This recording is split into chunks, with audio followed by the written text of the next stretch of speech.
25 अगस्त को प्रदोष, भौम प्रदोष। सारे प्रदोषों में कामना सिद्धि की प्रदोष अगर मानी गई है तो भौम प्रदोष को माना जाता है, मंगलवार को माना जाता है। मंगलवार के दिन, मंगल के दिन जब प्रदोष पड़ती है तो भौम प्रदोष कहलाती है। और उस दिन जब हम बाबा को प्रदोष काल में शंकर भगवान के शिवलिंग पर काली तिल को पीस कर उसका लेपन कर कर जो कामना कर कर जल चढ़ाया जाता है, जैसे जैसे वो तिल बहता है उसकी चिकनाई शंकर की शिवलिंग पर रह जाती है, वैसे ही हमारी कामना पूर्ण होती है।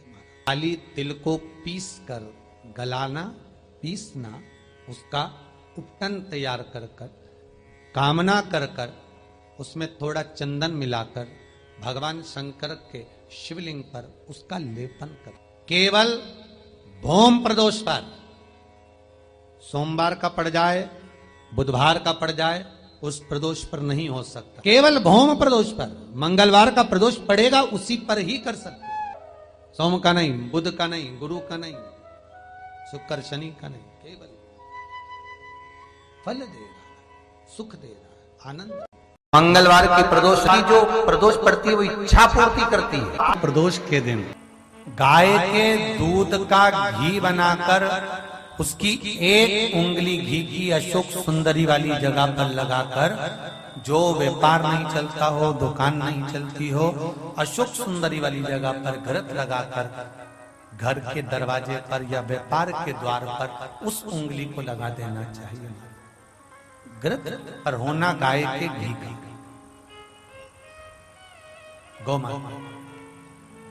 सावन के महीने में प्रदोष का जो दिन आए, 2 प्रदोष श्रावण के महीने के 2 प्रदोष पड़ेंगे। किसी भी प्रदोष पर एक पीपल के पत्ते पर कनेर का पुष्प अपने घर के अंदर रख लीजिए प्रदोष के एक दिन पहले, और प्रदोष वाले दिन उसको बहते हुए पानी में डाल दीजिए। जिंदगी में जो तुम्हारे यहाँ तकलीफ चल रही है, एक उठ रहा है, एक बैठ रहा है, एक बीमार पड़ रहा है, एक ठीक हो रहा है, फिर बीमार पड़ रहा है, फिर ठीक हो रहा है, ये ठीक हुआ, फिर इसको हो गया, फिर इसको कुछ हो गया, फिर किसी को कुछ हो गया, अर्थात शिव का नाम लेकर। और फिर ध्यान देना, इस क्रम को करने के लिए आपको तुम रुकेश्वर महादेव का नाम लेना पड़ेगा। अरे तूने गलती कर दी, ना ना ना, कभी नहीं। मंगलवार की प्रदोष रोग से मुक्ति देती है। मंगलवार की प्रदोष पड़ती है तो शिव काशी में निवास करते हैं। मान लो आप प्रदोष का व्रत नहीं कर सकते, आप अगर व्रत नहीं कर सकते तो प्रदोष के दिन, प्रदोष काल में शाम का समय सूर्य अस्त का कुछ पल, कुछ घड़ी के पहले से लेकर बाद तक का प्रदोष काल के अंतर्गत आप शंकर जी के मंदिर में जाकर 1 लोटा पानी, 5 बेलपत्र भी अगर समर्पित करते हैं तो संपूर्ण प्रदोष का फल आपके भाग्य में प्रबल हो जाए। पूरे महीनों में, पूरे वर्ष में मंगल का प्रदोष निकाल कर रख लो कि मंगल का प्रदोष इस दिन पड़ रहा है, मंगल की त्रयोदशी तिथि पड़ रही है, प्रदोष व्रत मंगलवार का पड़ रहा है। और जिन लड़का लड़की को मंगल होते हैं, जिन कन्या और वर को मंगल होते हैं, केवल शंकर भगवान के मंदिर में जाकर चौमुखी दिया, 4 बत्ती का दिया आटे का, उसमें घी डालकर लड़की शंकर भगवान के मंदिर में मात्र 7 बार शंकर पे से उतार कर, 3 बार स्वतः उतार कर शिव के मंदिर में रख देती है, उसका मंगल आड़े आता ही नहीं है, मंगल नहीं आता सामने। मंगल प्रदोष व्रत का इतना महत्व है महाराज। श्रावण के महीने की प्रदोष, प्रदोष काल में शाम का समय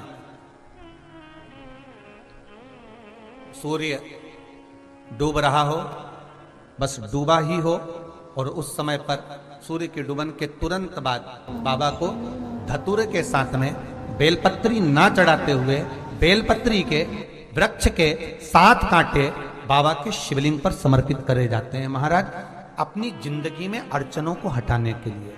फिर आप जिस व्यापार में उतरे, जिस व्यवसाय में उतरे, जिस नौकरी में उतरे, आप दिल से करें, आपको तरक्की मिलेगी। आप हार नहीं सकते, नीचे नहीं आ सकते, उन्नति पर ही चढ़ेंगे। प्रदोष, ओम प्रदोष के दिन प्रदोष काल में शिव जी के मंदिर में शंकर के शिवलिंग पर 3 जगह पर कनेर का पुष्प समर्पित करना प्रारंभ करें। पहला अशोक सुंदरी की जगह पर, दूसरा जहां शिवलिंग रखा हुआ है उस जलाधारी पर, कटी पर, और तीसरा शंकर भगवान के शिवलिंग पर पुष्प कनेर का रखना प्रारंभ कर दो। उसमें से अशोक सुंदरी वाले पुष्प को घर लेकर आना प्रारंभ कर दो। भौम प्रदोष के दिन 4 से 5 भौम प्रदोष करोगे और एक दिन मेरा बाबा तुम्हारा गर्भ ठहरा देगा और बाबा की कृपा से तुम्हारे घर में संतान। जब जीवन में तुम्हें लगने लगे कि तुम्हारे पास में लक्ष्मी की कमी हो रही है, धन की कमी हो रही है, संपदा की कमी हो रही है, वैभव की कमी हो रही है, खूब मेहनत करना, कर्म को जागृत करना, परिश्रम पूरा करना, रात दिन एक कर देना। और साथ में शंकर जी के मंदिर में बेलपत्र हमेशा कब चढ़ाते हो? पहले तुम जल चढ़ाते हो, उसके बाद बेलपत्र चढ़ाते हो। पर जब तुम्हें लगने लगे कि मेरे घर में संपदा की कमी हो रही है, धन की कमी हो रही है, धन के पीछे क्लेश हो रहा है, पैसे के पीछे क्लेश हो रहा है, तो उस बेलपत्र को पहले चढ़ाओ और जो घर से जल लेकर आई हो वो बाद में चढ़ाओ। और जब तुम उस जल को बाद में चढ़ाओगी और बाद में चढ़ाने के बाद उस चढ़ी हुई बेलपत्र को अपने घर लेकर आओगी, रखो रात भर, फिर दूसरे दिन उस बेलपत्र को वापस लेकर जाओ, फिर नया बेलपत्र चढ़ाया, पुराना बेलपत्र वहीं छोड़कर आई, फिर नया बेलपत्र चढ़ाया, पुराना बेलपत्र वहीं छोड़कर आई। ये क्रम जो 21 दिन तक लगातार कर लेता है, 22वें दिन वो खुद कह सकता है कि मेरे घर में अब भगवान ने हाथ पकड़ लिया, मेरे घर में संपदा देना प्रारंभ कर। एक बेलपत्र में लक्ष्मी, अपालक्ष्मी, धनलक्ष्मी, 3 लक्ष्मियों का भाव कुमार खंड वर्णन करता है कि एक बेलपत्र के पत्र में वो सुख होता, वो आनंद हो। एक दिन शाम का समय, प्रदोष का दिन, प्रदोष का दिन, प्रदोष काल, शाम का समय, भगवान देव अधिदेव महादेव मां जगतजननी पार्वती जी के साथ में भ्रमण पर निकले। देखिए,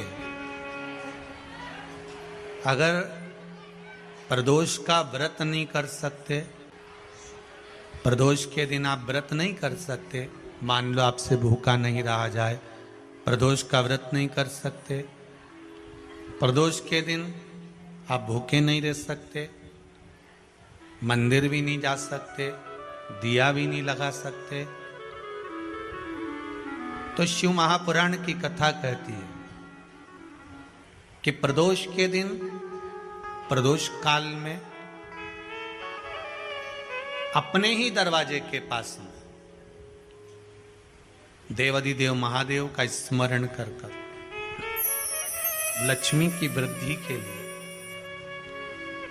कार्य सिद्धि के लिए, संपदा को प्राप्त करने के लिए आप अपने ही दरवाजे के पास में एक दीप लगा सकते हो। कौन से दिन? प्रदोष के। एक बात और अच्छे से समझ लीजिए, जो बच्चे चिड़चिड़े होते हैं, चाहे घर में बेटे हों, बहुएं हों, सास हो, ससुर हो, परिवार में छोटे छोटे बच्चे हों, चिड़चिड़ प्रवृत्ति करते हों या चिड़चिड़ा स्वभाव हो, जरा जरा सी बात में क्रोध आ जाता हो, बोलने का भान नहीं रह पाता हो, शब्दों के बाण चलते हों, तो महाराज प्रदोष के दिन, प्रदोष काल में बेलपत्री के पेड़ के नीचे एक, जो पत्ता आपके पास में हो, पान का मिल जाए तो पान का, पीपल का मिल जाए तो पीपल का, बेलपत्र का मिल जाए तो बेलपत्र का, उस पत्ते पर मात्र थोड़ा सा शहद और 7 दाने चावल के रखकर घी का दिया लगा दो महाराज, और थोड़ा सा जल हाथ की अंजलि में लेकर भगवान देवाधिदेव महादेव का स्मरण कर कर कि इस बेलपत्री के वृक्ष के नीचे माता लक्ष्मी, पार्वती, सरस्वती विराजमान है। इसी बेलपत्री के पेड़ के नीचे मेरे देवाधिदेव महादेव का 12 ज्योतिर्लिंग का स्वरूप प्रकट है। उनका स्मरण कर कर जल चढ़ा दीजिए और उसका स्मरण कर लो जो चिड़चिड़ प्रवृत्ति करता हो, क्रोध करता हो, जिसको बोलने का भान नहीं होता हो, सम्मान नहीं देता हो, अपशब्द कहते हो, उनका स्मरण कर कर आप छोड़ेंगे एकदम। एक प्रदोष करेंगे, दूसरे प्रदोष तक तो आपको कोई दिक्कत ही नहीं है। 2-3 प्रदोष कर देखिए, बाबा कृपा करें। बच्चों को